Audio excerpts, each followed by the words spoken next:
এর মেনু কি জানো তো? দেখো, দেখতে থাকো আজকে রাতের মেনু কি হয়।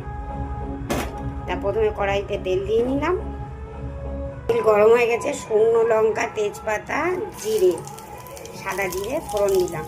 এবার গন্ধটা ভালো বেরিয়েছে, এবার দিয়ে দিচ্ছি ছোলার ডাল।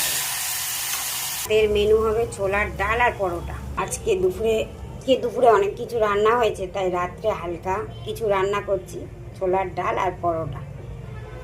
ফাটাফাটি আজকে রাতের মেনু। তোমরা কি বলো?